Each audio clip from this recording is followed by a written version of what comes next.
There is a silence that only comes when something is dying. Not the calm quiet of a Sunday porch or the peaceful stillness after sunset. This silence presses against a man's chest and makes every breath feel heavy. It creeps into the corners of a place and settles there like a shadow that refuses to move. Silas Drifter had heard that kind of silence before. The first time was many years ago when his mother passed away in the back bedroom of their small house. The second time came when his young wife died after only 2 winters of marriage. Now that same silence filled his stable in the Texas Hill Country. It was thick in the air as the heat of early July wrapped itself around the ranch like a heavy blanket. Before dawn, a sound woke him. A dry, hollow cough echoed from the stable. Silas sat up in bed instantly. He knew horses better than he knew most people. That sound was wrong. It was the kind of sound that told a man something was slipping away. Trouble. Silas pushed himself out of bed before his eyes were fully open. The floorboards were cold beneath his feet. He pulled on a flannel shirt and stepped outside into the dim morning. The sky held a faint purple glow just before sunrise. But Silas did not stop to admire it. He moved quickly across the yard toward the stable. The wooden door hung crooked on its hinges. He had meant to fix it months ago, but there was always another chore that came first. Inside the stable, the smell hit him immediately. It was a sick smell, sweet and sour at the same time. The smell of rot. Drummer lay in the first stall. Silas stopped walking. In 20 years, that horse had never been lying down when someone entered. Drummer always stood tall, always nudged Silas's shoulder like an old friend greeting him. Now the horse lay stretched out on his side. His ribs rose slowly with weak breaths. His eyes stayed closed. Silas stepped closer and laid a hand on the thick neck he knew better than his own reflection. The horse's coat burned with fever beneath his palm. "Easy, boy," Silas whispered, but Drummer did not respond. Silas forced himself to move through the stable. Each stall told the same terrible story. Horses lying flat on the ground, some breathing too fast, some breathing too slowly, eyes dull, bodies trembling. Out of 15 horses, 8 lay down already. The other 7 stood only because they had not yet fallen. 3 generations of breeding and trading and careful work, all slipping away. Doc Harmon had come 3 days earlier and walked slowly through the stable, examining the animals. When he finished, he stepped outside and removed his hat. "I have never seen anything like this," the old doctor had said quietly. Silas waited for the rest, but there was no rest. "I cannot fix what I cannot name," Doc Harmon continued. "Best thing you can do is pray." Silas had prayed. He prayed until his voice cracked. Nothing changed. Now he reached into his shirt pocket and pulled out a worn letter. The edges had grown soft from being opened too many times. He unfolded it again, even though he knew every word by heart. "Dear Mr. Drifter, I accept your proposal. I will arrive on the 215 train from Kansas City on the 14th of July. I am not a fancy woman. I do not require fancy things. I can cook and clean and keep a house in order. I hope that will be enough. Respectfully, Grace Sullivan." Silas folded the letter slowly. Today was the 14th. In 9 hours, a woman he had never met would step off a train, expecting a husband with a working ranch, expecting a future, expecting a man who had something left to offer. Silas looked once more at the dying horses. Something inside his chest cracked quietly. That afternoon, he stood on the train platform in town, wearing the cleanest shirt he owned. The sun burned high above the dusty street. His pocket watch read 223 POA. A long, lonely train whistle echoed from the east. The train rolled into the station in a cloud of dust and steam. 3 people stepped off. An old woman, a tall man wearing a bowler hat, and her. Grace Sullivan paused on the bottom step before touching the platform. Her calico dress was simple. Her brown hair was pinned neatly, though a few loose strands had escaped in the heat. Her face looked thinner than the photograph she had sent in her letter. She looked tired, not the kind of tired that comes from a long day of work, the kind that comes from carrying a heavy life for too long. Silas walked toward her slowly. "Miss Grace?" She nodded once. "Mr. Silas?" Her voice sounded quiet but steady. Silas reached for her vase to help her down. The weight surprised him. It felt heavier than simple clothes. Grace kept one hand on the bag like she guarded whatever rested inside. They rode home in silence. The wagon creaked over dry ground as the ranch slowly appeared on the horizon. Grace watched the land carefully. Her eyes studied the grass, the dust, the wind moving through the hills. Then she looked at Silas. His hands held the reins too tightly. She did not ask questions, but she knew something was wrong. The house smelled like loneliness. Dishes sat in a wash basin. Dust rested on the bookshelf. A worn Bible lay at the end of a small wooden table. Grace walked slowly through each room. She could see the story of a man who once had a family and then lost it piece by piece. Silas stood near the door. "I need to check the stable," he said quietly. Grace nodded. She watched him walk away. His shoulders curved forward like the weight of the world pulled them down. The stable door closed behind him with a heavy thud.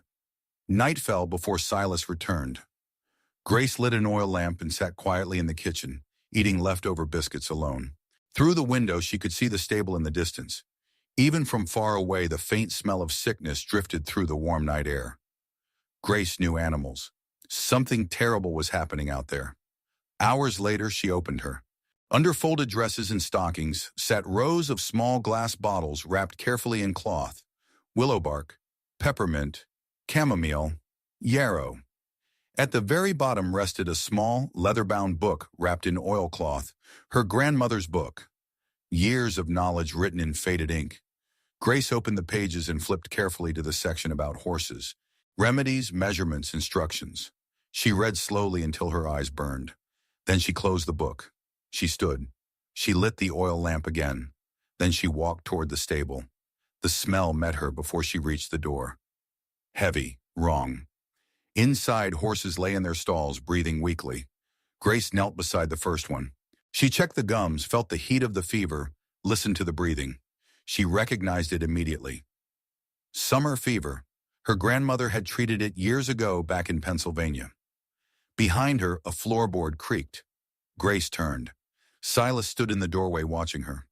"You should not be out here," he said quietly. "The horse has a fever." "I know what the horse has." She waited. Silas rubbed a tired hand across his face. "Go back inside." Grace stood slowly. She obeyed, but she already knew she would return. This ranch would not die. Not while she still had strength in her hands and her grandmother's knowledge in her bones. Grace woke before dawn. The house was silent and dark. She built a fire in the stove and cooked oatmeal with honey and oats she found in the pantry. She brewed fresh coffee and set the small table neatly. She did not do it for thanks. She did it because work steadied the heart when the world felt uncertain. Silas appeared in the doorway looking exhausted. His knuckles were bruised and split open. He stared at the warm food on the table like it surprised him. "You did not have to do that," he said. "I was hungry," Grace answered calmly. Silas sat down but did not eat immediately. "My grandmother was a healer," Grace said gently. Silas stiffened. "She treated this sickness before." "Pennsylvania is not Texas," Silas replied sharply. "And goats and chickens are not my horses." Grace stayed calm. "Willow bark lowers fever. Peppermint opens the lungs." "I know how to make medicine." Silas stood suddenly. "Doc Harmon said nothing can be done. Maybe he was wrong." Silas looked at her with tired eyes. "And maybe you are just a woman with a book full of stories pretending you can fix something nobody else can." His chair scraped loudly across the floor. "I do not need advice from someone who arrived yesterday." He walked outside and slammed the door. Grace sat quietly in the kitchen. She washed the dishes, dried them, placed them neatly away. Her hands only shook once. She would not give up. Not on him, not on the horses, not on herself. That afternoon, a terrible sound broke the silence of the ranch. A sharp, high whinny. Then nothing. Grace ran from the house toward the stable. Bella, the young mare, lay on the ground convulsing. Silas knelt beside her, helpless. "Come on, Bella," he whispered desperately. "Please." The horse's legs stiffened. Her chest lifted once, then it stopped. Silas bowed his head. His shoulders trembled. Grace stepped back quietly. She knew grief like that could not be touched. Silas dug the grave himself. When he finished, he stared at the ground for a long time. That night, Grace made her decision. She would save the horses, whether Silas believed in her or not. Before sunrise, she walked to the creek carrying a small basket. The Texas land looked different from Pennsylvania, but sickness was the same everywhere. She found willow bark, wild peppermint near the water, chamomile growing between rocks.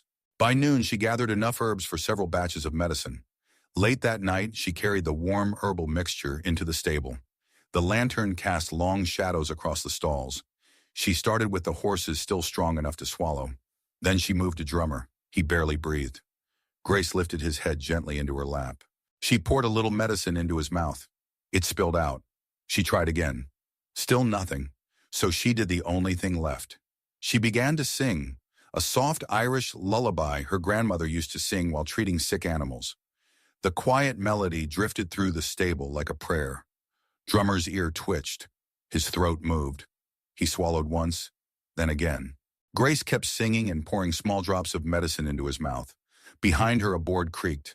Silas stood in the doorway, watching silently. He stayed there until she finished. Neither of them spoke. But for the first time since Grace arrived, something small had changed. Hope had quietly stepped into the stable. Morning arrived slowly over the Texas hill country. The sky turned pale gold while a thin mist rose from the low fields. The ranch looked quiet and still, but inside the stable, something fragile had begun to change. Silas woke early. For a moment, he forgot where he was. The long night sat heavy in his bones. Then the memory returned all at once. Grace kneeling in the straw, her quiet singing, Drummer swallowing the medicine.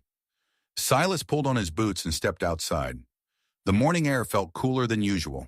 A soft wind moved across the pasture, carrying the smell of wet earth and horses. He walked to the stable slowly, almost afraid to look inside. When he opened the door, he saw Grace already there. She stood beside one of the stalls holding a wooden bucket. Her sleeves were rolled up, and strands of her brown hair had slipped loose around her face. She looked tired but focused. Drummer still lay in the straw, but his breathing sounded different, stronger. Silas stepped closer. Grace looked up. "Good morning," she said quietly. Silas nodded. For a moment, neither of them spoke. They both watched the horse. Drummer lifted his head slightly, then let it fall back down. But he had lifted it. Silas felt something tighten in his chest. He drank more medicine during the night, Grace explained. Not much, but enough. Silas ran a hand through his hair. "You stayed out here all night." Grace shrugged gently. He needed someone with him. Silas looked down at the horse again. For the first time in days, he did not feel completely helpless. He cleared his throat. "I made coffee." Grace blinked with surprise. Silas nodded toward the house. "There's 2 cups waiting." They walked back together across the yard. The sun climbed slowly over the hills as the day warmed. Inside the kitchen, the smell of strong coffee filled the room. Silas poured a cup for her and pushed it across the table. Grace wrapped her hands around the mug. The warmth felt good after the long night. "I am going to the creek today," she said. "I need more willow bark." Silas sat quietly for a moment. Then he spoke. "Can I come?" Grace looked at him carefully. "If you want." Silas nodded once. "I want." They rode out together an hour later. The path to the creek wound through low hills covered with tall grass that swayed in the breeze. Grace showed him where the willow trees grew along the water. She explained how to strip the bark carefully without harming the tree. Silas listened closely. He had spent his whole life working this land, but somehow he had never noticed these plants before. Grace gathered peppermint leaves near the edge of the water. She crushed one between her fingers and handed it to him. "Smell that." Silas leaned closer and inhaled. The scent was sharp and fresh. "Good for the lungs," she explained. They filled the basket together. At one point, Grace handed him a strip of willow bark. "Chew it." Silas took a bite and instantly made a sour face. Grace laughed softly. The sound surprised both of them. It was the first time Silas had heard her laugh since she arrived, and it made the quiet hills feel a little less lonely. They returned to the ranch before noon. The kitchen soon filled with the smell of boiling herbs. Grace stirred the pot slowly while Silas carried buckets of water from the well. The work felt steady, purposeful. For the first time in weeks, Silas felt like he was fighting the sickness instead of waiting for it to win. That evening, they carried the fresh medicine into the stable. Grace moved carefully from stall to stall, giving small amounts to each horse. Silas followed beside her, holding the lantern. When they reached the far stall, Grace stopped suddenly. Silas. He stepped forward. Cooper the chestnut Geeling stood inside the stall. For 8 days, that horse had been lying flat on the ground. Now he stood on shaking legs, but he stood.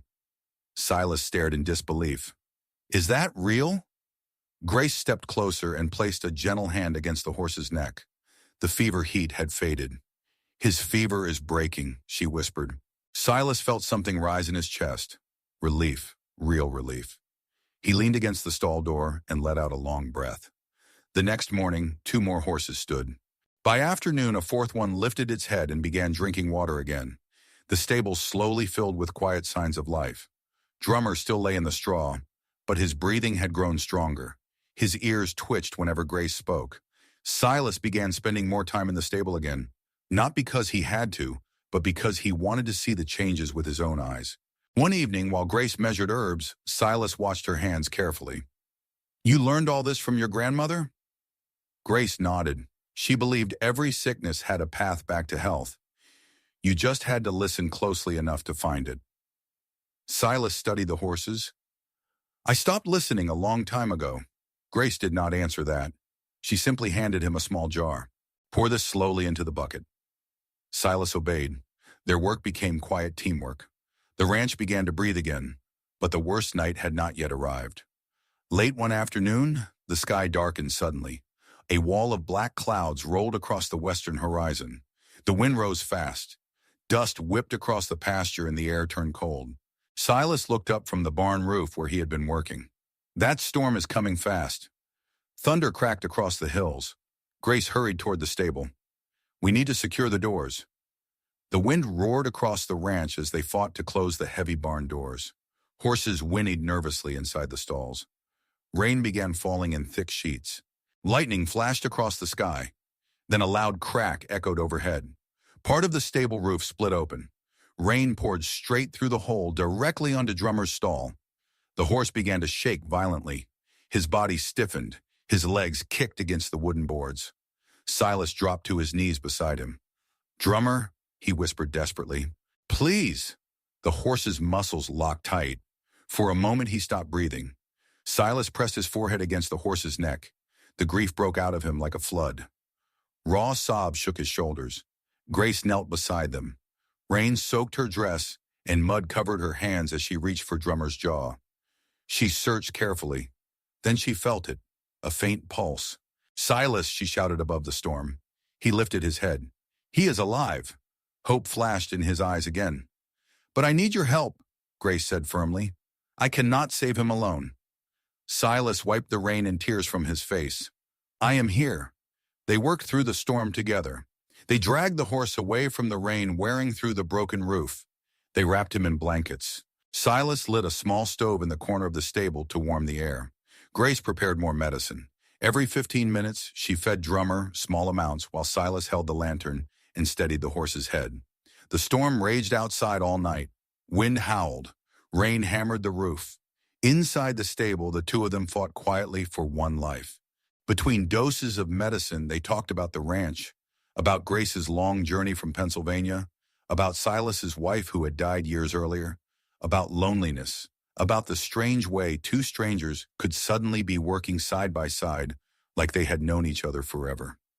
Time passed slowly. Just before dawn, the storm finally began to weaken. The rain softened. The wind faded. A beam of sunlight slipped through the broken roof. Grace froze. Drummer's ear twitched. Silas leaned forward. The horse blinked, then blinked again. His tail flicked weakly. He turned his head toward Silas. Recognition filled the horse's tired eyes. Silas grabbed Grace's hand without thinking. She held on. Neither of them spoke, but both of them knew something incredible had just happened. Drummer had chosen to live. The storm passed before sunrise, leaving the Texas hill country washed clean and quiet.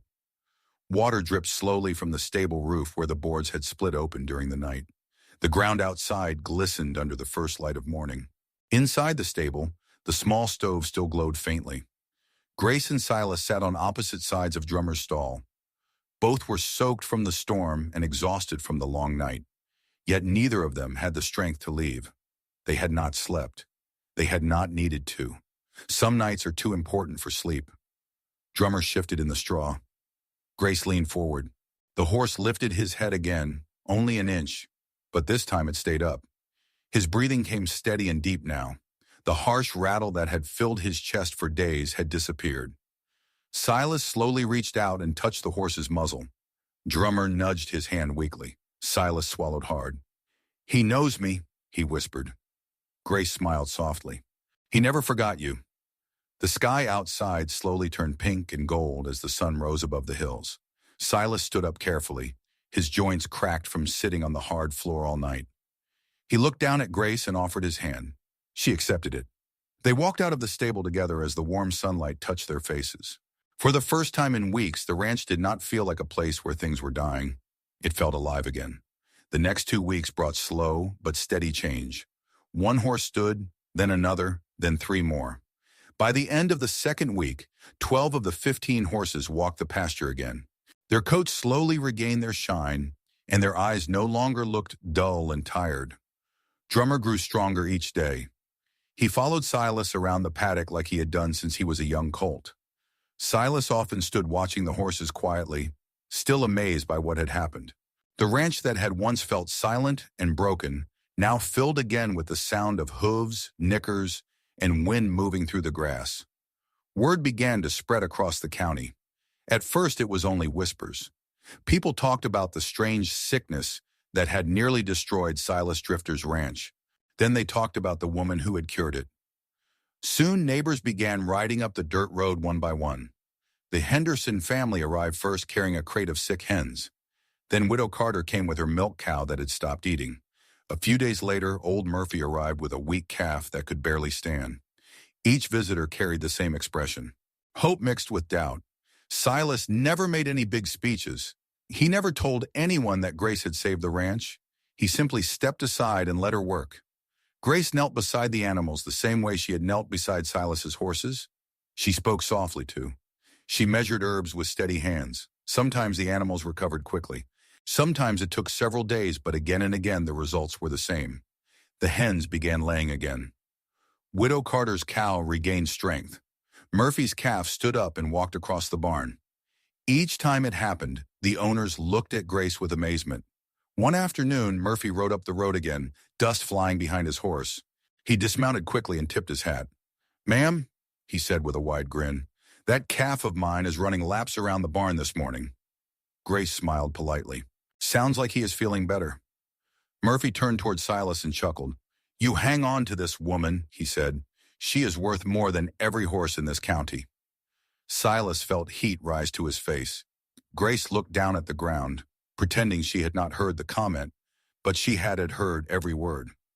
As summer continued, the ranch slowly transformed. Silas repaired the broken roof of the stable.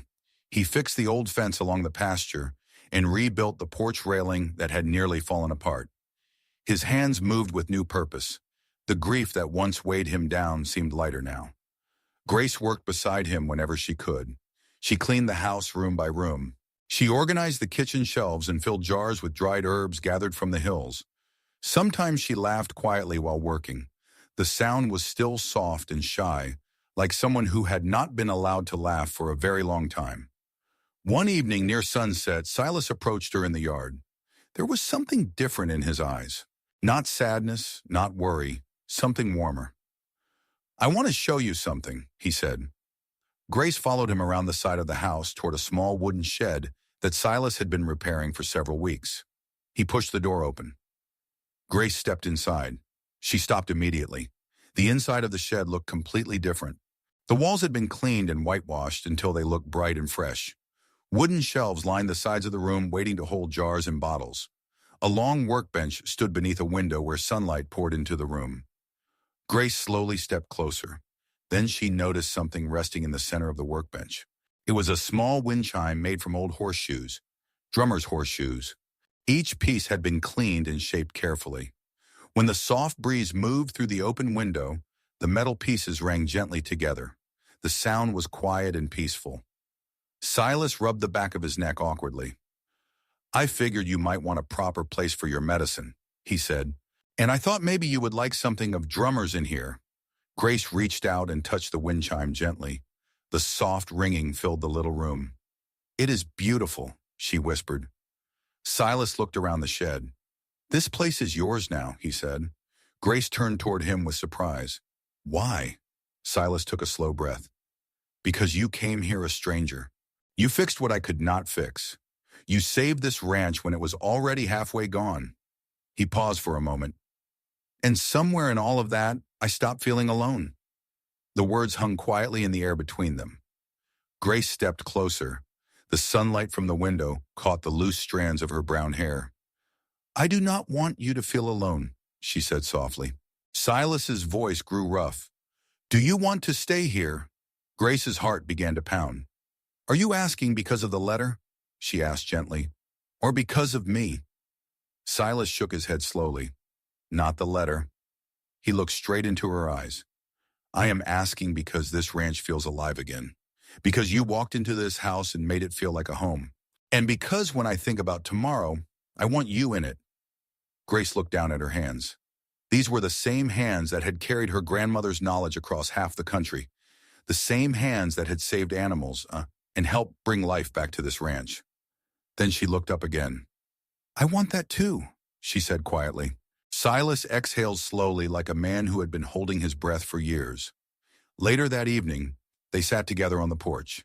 The sun sank slowly behind the hills, painting the sky with gold and deep orange. Drummer stood in the paddock nearby, his coat shining in the last light of day. He let out a soft nicker that carried across the quiet ranch. Crickets sang in the tall grass. A warm breeze drifted across the porch, carrying the smell of fresh earth. Silas rested his hand gently over Grace's. She did not pull away. Neither of them spoke. They simply sat there together, watching the day fade into night. Some stories begin with sickness. Some begin with storms. But the best stories begin again, right there on a quiet porch in Texas, with two people who once believed they were broken, discovering they were never meant to heal alone.